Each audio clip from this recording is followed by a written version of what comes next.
сайн байцгаана уу? Энэ өдрийн амгалан айлтгая. За бүгдээрээ өчигдрийн хичээлийн үргэлжлэл харьяалахын тиалгынхаа нөхцөлийн тухай үзье. За бид нар гэрийн даалгаварт энэ самбар дээр бичсэн байгаа хэдэн үгийг бичээрэй гэж өгсөн байгаа. Та нар өөрснийхөө бичсэнтэй миний энэ бичснийг тулгаарай. Жишээлбэл ажил гэдэг үг ажлын гэдэг. Ж үсгийн дараа бадархай их шиг ий байсан гээгдээд ажлын гэж бичигдэнэ. Утас гэдэг үгэн дээр утасны гэж бичнэ. За бидний нөгөө яриад байсан тогтворгүй энэ үсэг гарч ирсэн байна. Утасны. За гэр гэдэг бол амархан байгаа. Ийн гэд эм үг их шиг зогсосыг оримтаад гэрийн гэд шууд үтчихнэ. Машин гэдэг дээр ан үсгээр төгсөн учраас шууд машины. Энэ машин гэдэг нь бол тогтвортой ин. Утасны энэ нь бол тогтворгүй ин. Тогтвортой энэ тогтворгүй ин гэж ялгаад байгаагийн учир нь бол бичигдэхэд шууд бидний нүдэнд харагдаад бичиж байгаа нь бол тогтвортой ин. Бичих явцад энэ үсэг гарч ирээд байгаа нь бол тогтворгүй ин. За сарагийн хүний нэр гэж хэлсэн би сарагийн. За урт гişгээр төгссөн үгэнд мөн урт гişгээр төгссөн дагавар залхахад г юм уу энэ үсэг жиргэлдэг. Энэ дээр бол г жиргэлсэн байна. Энэ тухай бол дараагийн хичээл дээр үзнэ. За нэрийн ийм үг ийм үгийн ий залгана нэрийн орны. За орон гэдэг бол тогтвортой ин о үсэг гээгдсэн. Тэгээ шууд орны. За ингээд ажлын, утасны, гэрийн, машины, сарагийн, нэрийн, орны ингэж бичсэн бол та нар зөв бичсэн байна. Дахиад нэг уншия. Ажлын, утасны, гэрийн, машины, сарагийн, нэрийн, орны. Гэрийн даалгавраа энэ шиг бичсэн бол зөв байна гэж бодоорой. Анханасаа эхлээд зөв бичиж сурвал цаашдаа алдахгүй зөв бичих учраас хичээгээрэй.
За нааш анхаараарай.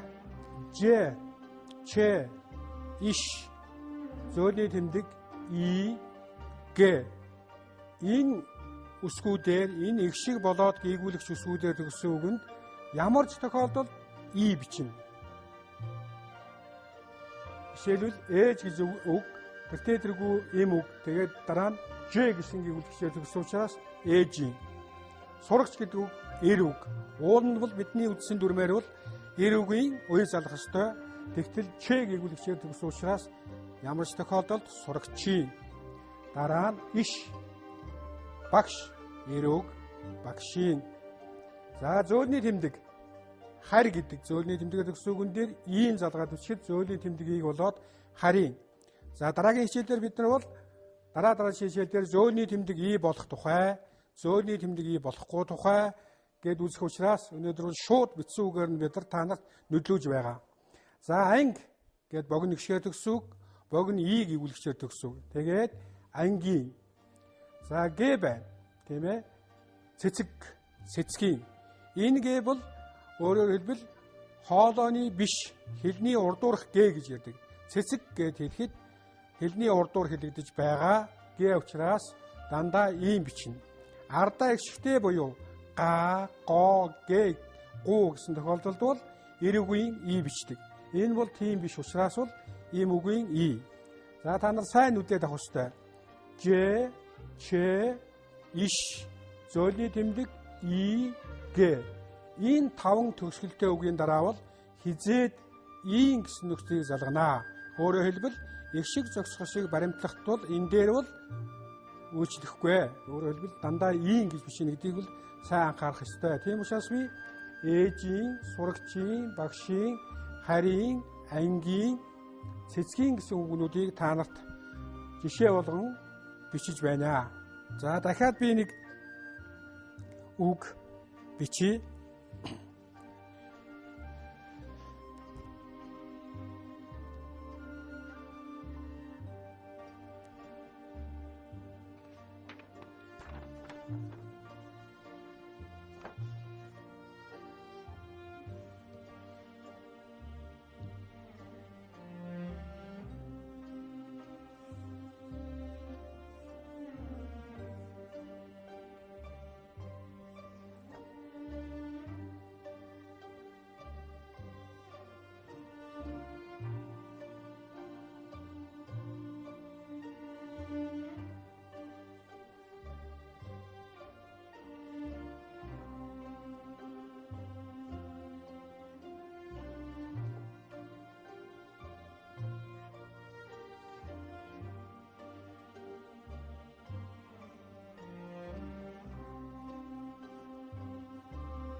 За энэ тохиолдолд анхаарай.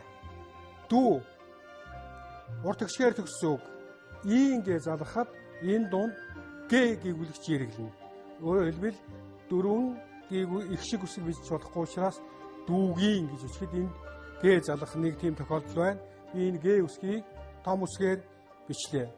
Дараа нь баашин гэж байгаа. Энэ одоо яахан муухай бичигдсэн байна. Баашин. Энэ бол хамрын гээгүүлэгч гэж ярьдаг. Хамрын жишээлбэл баашин, ан гэд хамраар хэлгэж байгаа учраас тийм тохиолдолд бас г гээгүүлэгч гарч ирдэг. За энэ дүрмүүдийг бол та нар давхар анхаараарай. Өөрөөр хэлбэл дүүгийн, баашингийн би ингээд том үгсүүдийн г гээгүүлэгч хаанч хэрэглэж гарч ирэх ёстой вэ гэдгийг энд бичиж өгч байгаа учраас та нар харах ёстой.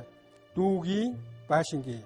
Та нарыг цаашдаа бичвэр бичиж явахад ийм тохиолдлын үгс гарах бол энэ дүрмээ санаад заавалчгүй г үсэг жирэгдэн шүү гэж анхаарах ёстой. За одоо хувилдаг биеийн төлөөний зарим үгийг харьяалахын ялгалтын нөхцөл дээр яаж хөвлөх вэ гэдгийг бас өөрөө хамтран хийе. За жишээлбэл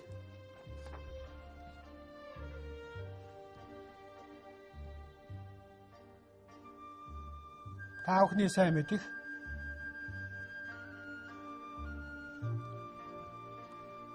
би гэдэг үг байна. Би. Энэ өөрөөр хэлбэл нэгдүгээр үеийн биеийн төлөөний үг гэж нэрлэдэг. Тэгвэл зэрэг энэ бол харьяалахын тиалгал дээр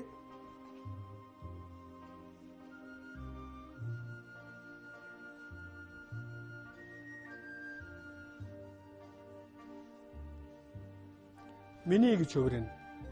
Би гэдэг нь өөрөөр хэлбэл харьяалахын тиалгал дээр миний. За чи гэж үг байгаа.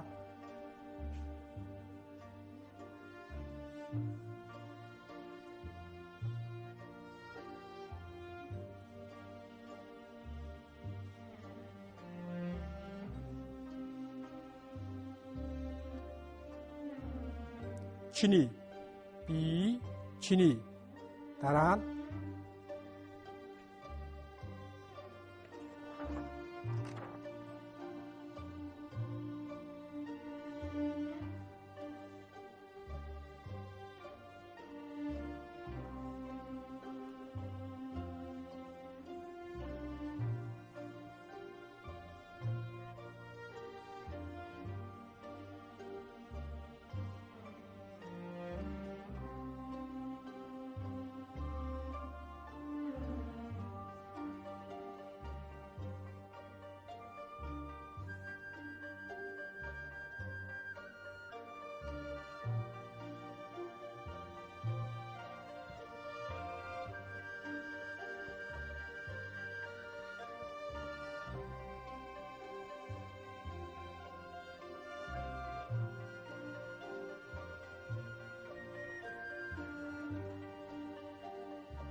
за энэ үгнүүдийг биеийн төлөөний үг гэж нэрлэдэг. Өөрөөр хэлбэл би, чи, энэ, тэр, та.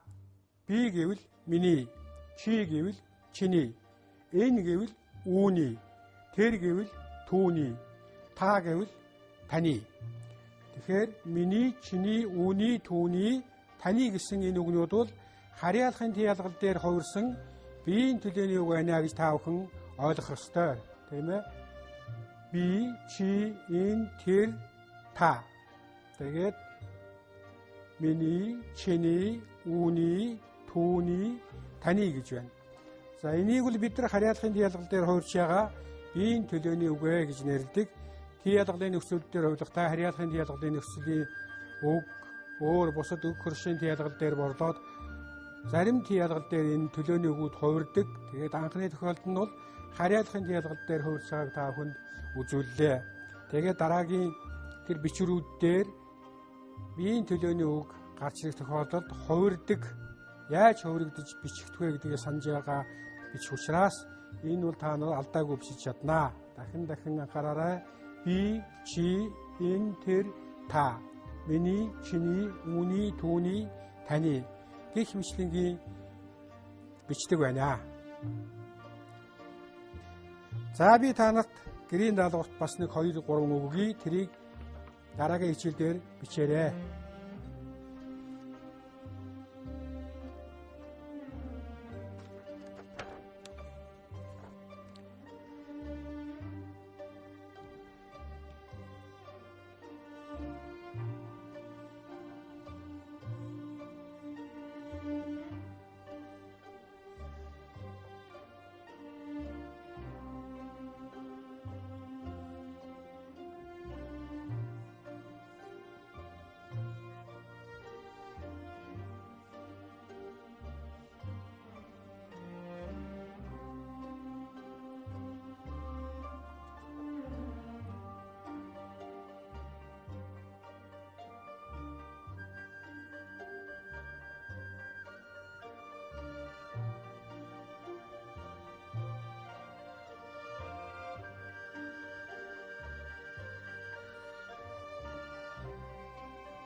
За анхаараарай.